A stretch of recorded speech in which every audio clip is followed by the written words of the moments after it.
Buenas tardes compañeros y profesor. Hoy les voy a hablar acerca del libro del ex magistrado Vladimiro Naranjo Gómez, Teoría Constitucional e Instituciones Políticas, más específicamente el capítulo 2, Elementos del Estado.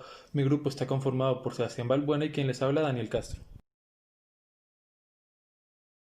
Según la doctrina tradicional, ha considerado que los elementos del Estado son tres: la población, el territorio y el poder público o autoridad. Población. Dentro de la palabra población tenemos los conceptos de sociedad, población, pueblo y nación. Primeras organizaciones sociales. En las primeras organizaciones sociales tenemos la familia, la cual es el núcleo de toda sociedad, incluso actualmente. Las primeras organizaciones sociales fueron la familia, la horda, el clan y la tribu. Ahora vamos a hablar acerca de los estadios de la evolución humana.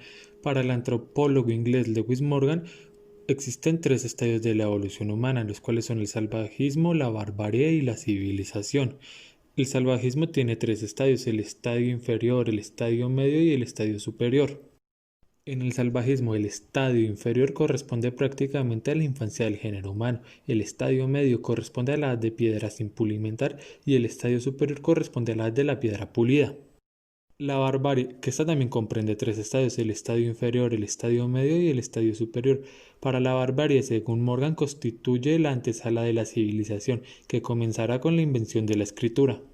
Y por último tenemos el estadio de la civilización, el cual implicó una verdadera revolución para el hombre y superó a todos los estadios anteriores juntos. En este estadio se encuentran las primeras ciudades en Sumeria, los griegos de la época heroica, las tribus itálicas anteriores a la fundación de Roma, los germanos de Tácito, los vikingos, entre otros. ¿De dónde surge la idea de nación? Las naciones modernas, dice Dewey, son formaciones sociales de una infinita complejidad, compuestas por diversidad de elementos concomitantes. Surgieron del mundo antiguo, del régimen feudal que durante siglos imperó en Europa, cuyos elementos amalgamados y organizados bajo el influjo de causas diversas dieron nacimiento tarde o temprano al país o a la nación moderna.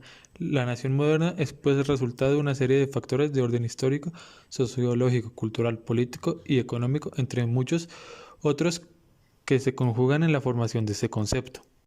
En una palabra, el sentimiento nacional consiste en considerar a la nación como el símbolo unitario de interés, aspiraciones, sentimientos y glorias comunes.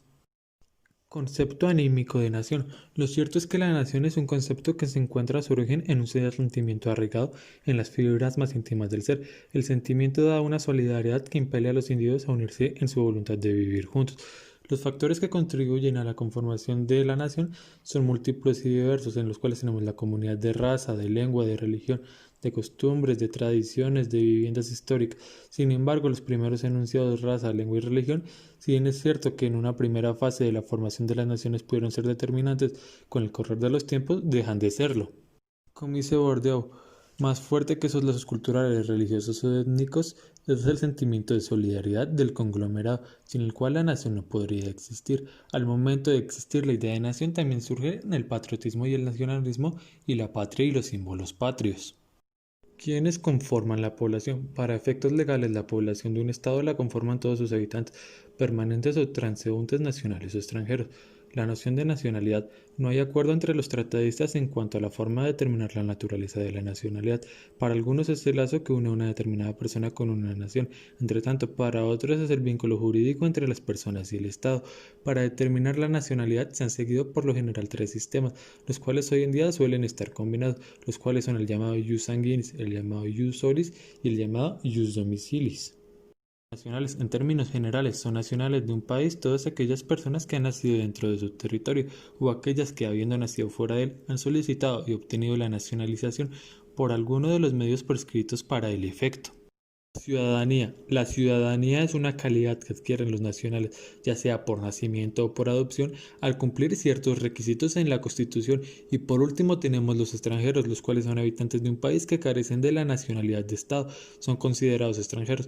Estos disfrutan por regla general de los mismos derechos civiles de los nacionales. Sin embargo, por razones de orden público, el ejercicio de estos derechos puede restringirse en ciertos casos. El territorio, elemento físico del Estado. Decimos en nuestra definición de Estado en sentido amplio que el conglomerado social, político y jurídicamente constituido, que es la población, está asentado sobre un determinado territorio. Necesidad del territorio como elemento del Estado. Sin embargo, la necesidad de un territorio como elemento constitutivo del Estado ha sido reconocida apenas en los últimos tiempos.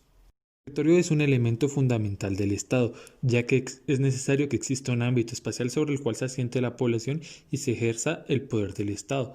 ¿Cuál es el papel que cumple el territorio para el Estado? Sobre el papel que desempeña el territorio como elemento del Estado, se han propuesto tres teorías principales: la del territorio sujeto, la del territorio objeto y la del territorio límite.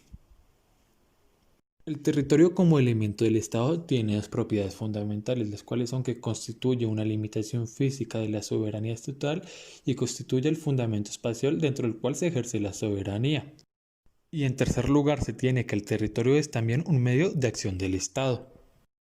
Componentes del territorio del Estado. Los componentes del territorio son el espacio aéreo, el mar territorial, la plataforma submarina, el suelo y el subsuelo.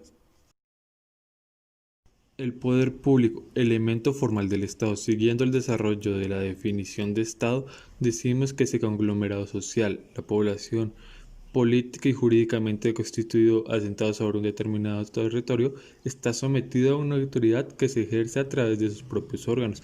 Aparece así el tercer elemento del Estado, el que puede considerarse como elemento formal, el poder público o autoridad. Concepto de poder. El concepto de poder no es un concepto meramente político y jurídico, sino ante todo sociológico. Debe precisarse que el poder del que estamos hablando es el poder público, es decir, aquel que se ejerce por parte de los gobernantes, ya sea de facto o ya sea con base de una normatividad jurídica preestablecida sobre un conglomerado, y no el poder genéricamente considerado, en las diversas manifestaciones en que este fenómeno se presenta en el seno de la sociedad. ¿Cuáles son los elementos que conforman el poder público? Los elementos que conforman el poder público son dos: la dominación y la competencia que dan el poder público. Poder de hecho y poder de derecho. El poder de hecho se caracteriza por la dominación sobre la competencia. En cambio, el poder de derecho se funda en la legitimidad del poder. El consentimiento del poder. El consentimiento del poder surge de la necesidad de que el conglomerado social tome conciencia de que existe un lazo de unión entre él y el poder que se ejerce en su beneficio. El consentimiento al poder ha sido considerado como condición esencial para la existencia del Estado, ya que cuando ese fenómeno se cumple se le da un asiento sólido para el poder institucional, en el cual el fundamento del poder se transfiere de la persona que lo ejerce a un ente que es el Estado. Teorías sobre el fundamento del poder. Las teorías sobre el fundamento del poder son dos: la doctrina sobre el origen divino y la doctrina sobre el origen popular. Características del poder. El poder público se caracteriza con un poder de superposición y centralizado: poder político, poder civil, poder temporal, poder monopolizador y poder soberano. Esto fue todo por hoy, gracias por su atención.